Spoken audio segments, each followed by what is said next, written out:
साथियों, हमने कहा था 21 मार्च हिंदुस्तान की सियासत का एक बहुत बड़ा दिन था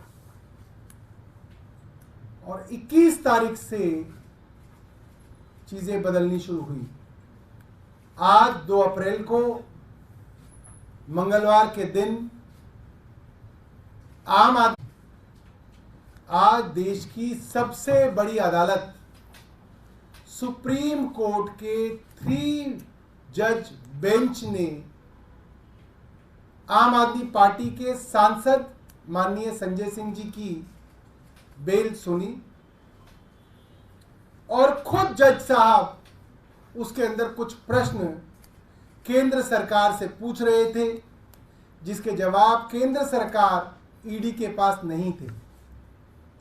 कोर्ट के प्रश्न थे, आप कह रहे हैं कि दिनेश अरोड़ा ने इस दौरान जेल में बंद होने के बाद, जेल में रहते हुए, सरकारी गवाह बनने के बाद उसके 10 बार बयान लिए गए। 10 बार।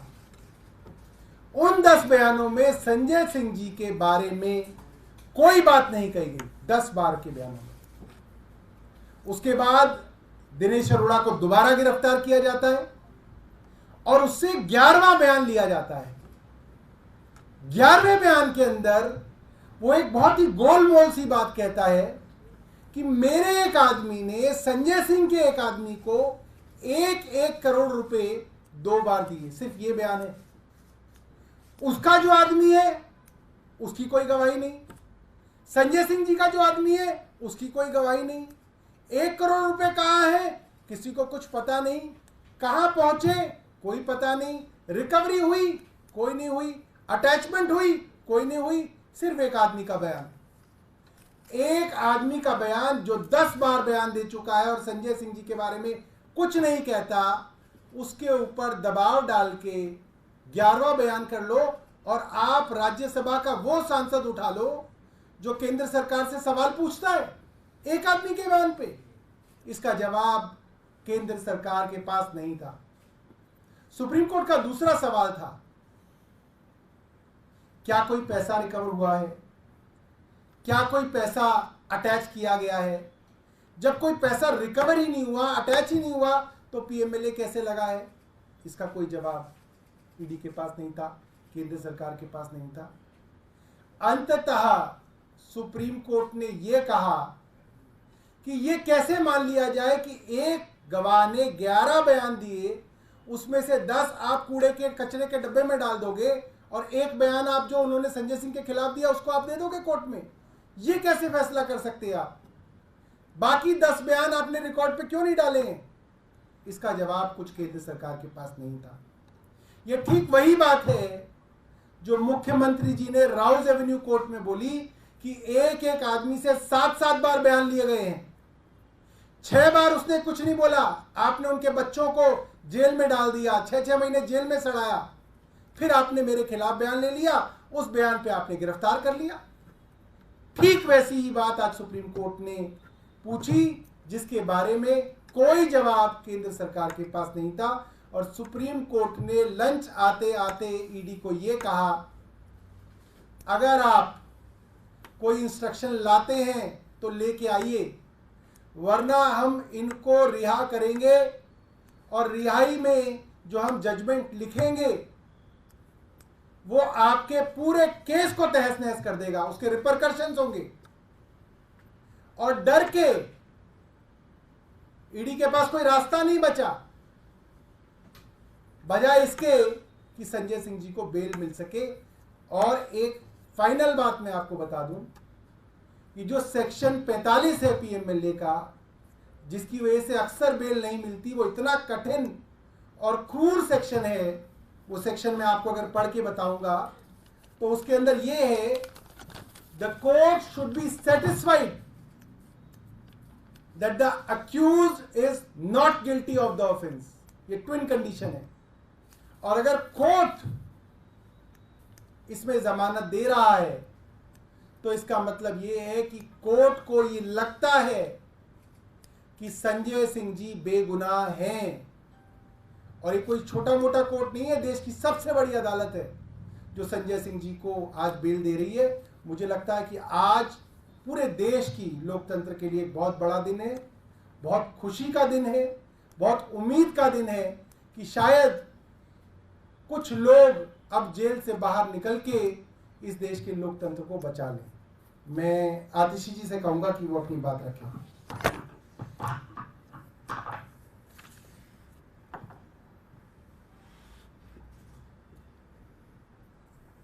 आज संजय सिंह जी की जमानत ने साबित कर दिया कि आखिरकार जीत सत्य की ही होती है।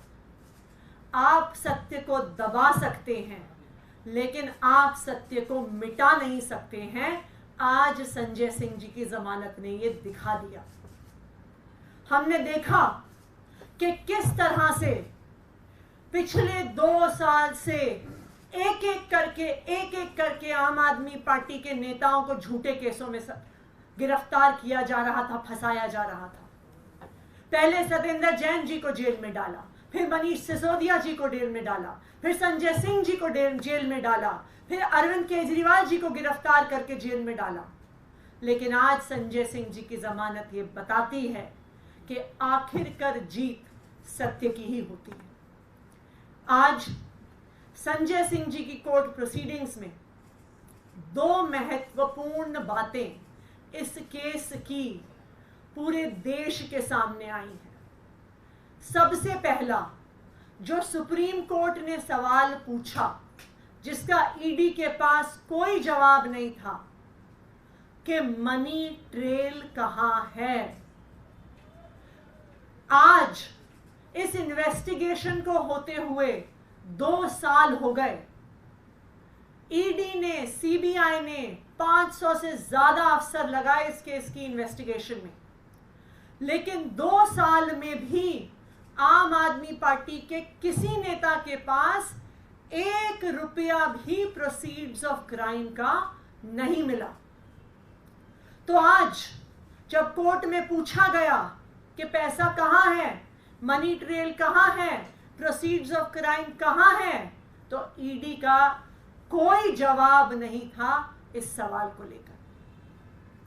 दूसरी महत्वपूर्ण चीज, जो ईडी का सारा केस है जिसके तहत संजय सिंह जी को गिरफ्तार किया, मनीष सिसोदिया जी को गिरफ्तार किया, दिल्ली के मुख्यमंत्री अरविंद केजरीवाल जी को गिरफ्तार किया, सिर्फ और सिर्फ अप्रूवर्स के बयान के आधार पर है। ऐसे अप्रूवर्स जिन्होंने 1 बार, 2 बार, 3 बार, 4 बार पहले बयान दिए जिसमें आम आदमी पार्टी के किसी नेता के खिलाफ कोई एलिगेशन नहीं था, लेकिन उन पे दबाव बनाया गया, उनको धमकाया गया, उनको जेल में डाला गया जब तक उन्होंने आम आदमी पार्टी के नेताओं के खिलाफ गवाही नहीं दी। और जैसे ही वो आम आदमी पार्टी के नेताओं के खिलाफ गवाही देते हैं, गवाहियां बंद हो जाती हैं, स्टेटमेंट्स बंद हो जाते हैं, इन अप्रूवर्स को बेल मिल जाती है, जेल से बाहर आ जाते हैं। जैसे दिल्ली के मुख्यमंत्री अरविंद केजरीवाल जी ने राउज एवेन्यू कोर्ट में बताया था कि शरत रेड्डी, उसने 11 बयान दिए और दिल्ली के मुख्यमंत्री अरविंद केजरीवाल जी के खिलाफ कुछ नहीं बोला, लेकिन उस पर दबाव बनाते रहे, उसको महीनों तक जेल में रखा। जब आखिरकार टूटकर, हार कर उसने अरविंद केजरीवाल जी के खिलाफ बयान दे दिया तो उसको तुरंत बेल मिल गई। राघव मगुंटा रेड्डी, उसने 6 बयान दिए जिसमें उसने अरविंद केजरीवाल के खिलाफ कुछ नहीं बोला, लेकिन उसे गिरफ्तार किया, उसे 6 महीने जेल में रखा। जब वो टूट गया, उससे 7वां बयान अरविंद केजरीवाल के खिलाफ लिया, उसके बाद कोई बयान नहीं हुआ। उसके बाद राघव मगुंटा को बेल मिल गई। राघव मगुंटा के फादर मगुंटा श्रीनिवासलू रेड्डी, उन्होंने 2 बयान दिए जिसमें अरविंद केजरीवाल का नाम नहीं लिया, लेकिन जब 6 महीने तक बेटा जेल में रहा तो वो पिता उसके टूट गए और उन्होंने अरविंद केजरीवाल के खिलाफ बयान दे दिया। बेटे को बेल मिल गई, उसके बाद कोई बयान नहीं हुआ। उसी तरह से आज संजय सिंह जी के केस में दिनेश अरोड़ा के बयान के बारे में कई सवाल उठे। सुप्रीम कोर्ट ने भी ईडी से पूछा कि 10 बयान दिनेश अरोड़ा ने दिए जिसमें उसने संजय सिंह के खिलाफ कुछ नहीं बोला। फिर एक 11वां बयान हुआ जिसमें जब वो संजय सिंह के खिलाफ बयान देते हैं तो उसके बाद बयान होने बंद हो जाते हैं। तो आज सुप्रीम कोर्ट के सामने ईडी का पर्दाफाश हो गया जब उनसे पूछा गया कि पहले 10 बयान आपने सामने क्यों नहीं रखे। 11वें बयान में ऐसा क्या था कि आपने सिर्फ एक बयान मांगा, उसके बाद आपने बयान क्यों नहीं लिए।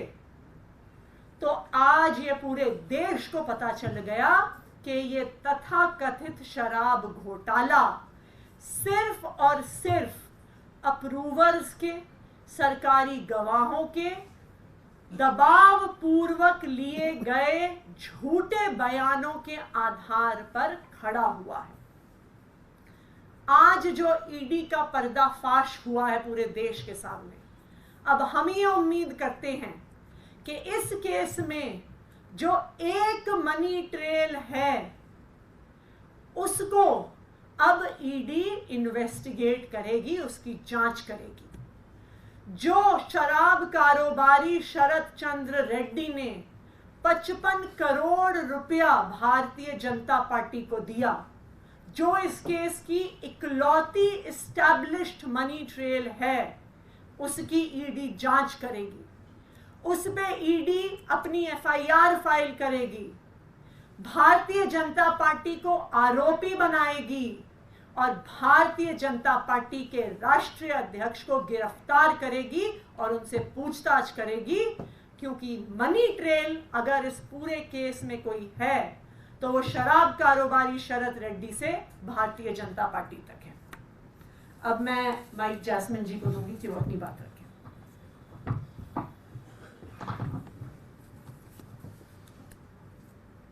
सबसे पहले मैं इतना ही कहूंगा कि सत्यमेव जयते।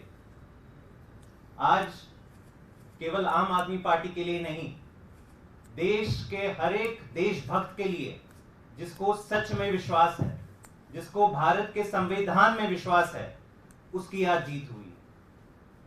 आम आदमी पार्टी के जितने तमाम नेताओं को इस फर्जी शराब घोटाले में कैद किया हुआ है, गिरफ्तार किया हुआ है, उनमें से आज हमारे सांसद संजय सिंह जी को सुप्रीम कोर्ट ने बेल ग्रांट करी है।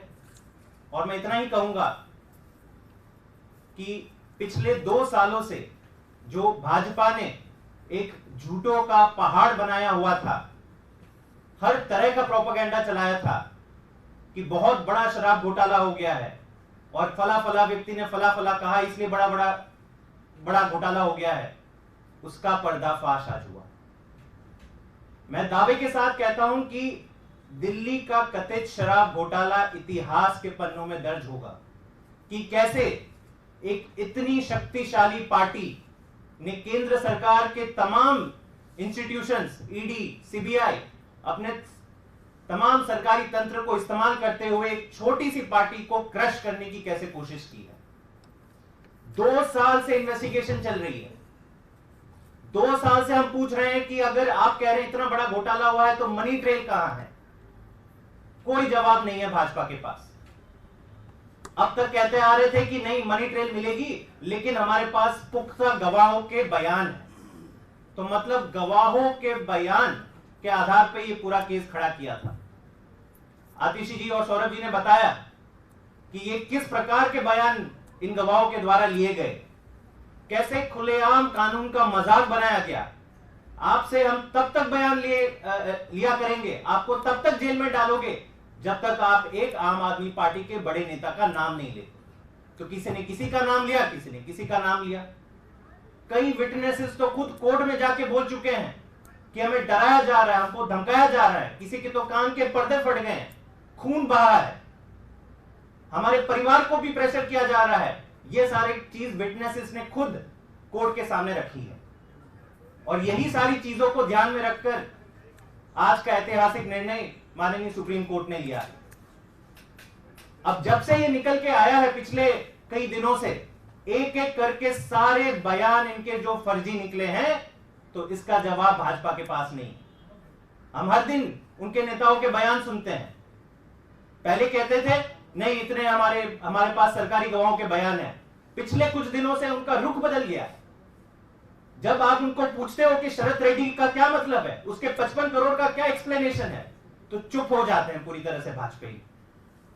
जब हम पूछते हैं कि मगुंटा रेड्डी, जिनके बयान पे आपने अरविंद केजरीवाल जी को अंदर कर दिया, उसको एनडीए का टिकट कैसे दे दिया, वो मोदी जी का पोस्टर लगा के प्रचार कर रहे हैं लोकसभा चुनाव में, और उनके बयान के आधार पर आपने एक सिटिंग मुख्यमंत्री को अंदर बंद कर दिया, तो चुप हो जाते हैं भाजपाई। जवाब केवल एक आता है, अरे भाई साहब ये सारे तर्क देने हैं तो कोर्ट में दीजिए ना, कोर्ट से आपको बेल क्यों नहीं मिल रही। मतलब जवाब कुछ नहीं है उनके पास, केवल ये कहते हैं कि नहीं कोर्ट से बेल नहीं मिली मतलब आप लोग दोषी हो। आज जब ये सारी सुनवाई सुप्रीम कोर्ट में हुई और आज जो डिसीजन आया, मेरे ख्याल से आज भाजपा को, देश को जवाब देना चाहिए कि क्या मजाक बना दिया है आपने पूरे देश का, देश के कानूनी व्यवस्था का। पूरा का पूरा फर्जी केस आपने एक पार्टी के तमाम शीर्ष नेतृत्व को अंदर बंद कर दिया, उल्टा धमकी दे रहे हैं। आतिशी जी को धमकी आई है, सौरभ भारद्वाज जी को धमकी आई है, दुर्गेश पाठक, राघव चड्ढा कह रहे हैं कि अब दूसरी और तीसरी पंक्ति के नेताओं को भी जेल में डाल देंगे। गजब की तानाशाही है।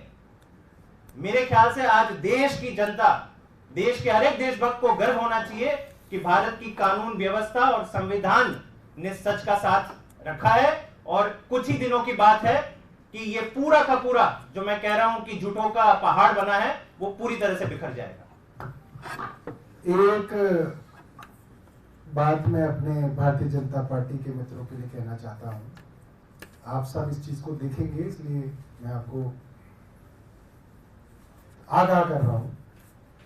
अब तक भारतीय जनता पार्टी के लोग ये कहते थे बेल नहीं मिल रही, इसका मतलब जरूर कुछ किया वरना बेल मिल जाती, यही कह रहे थे ना। अब वो ये कहेंगे अरे बेल ही तो मिली है, इसका मतलब ये कोई ना कि कुछ नहीं किया है। ये फर्क आपको आज से दिखेगा, क्योंकि चिट भी हमारी, पट भी हमारी, और सिक्का मोदी जी का, ये उनका मानना है। तो ये फर्क जो है आज आपको ट्विटर पे, व्हाट्सएप, फेसबुक पे दिखना लगेगा।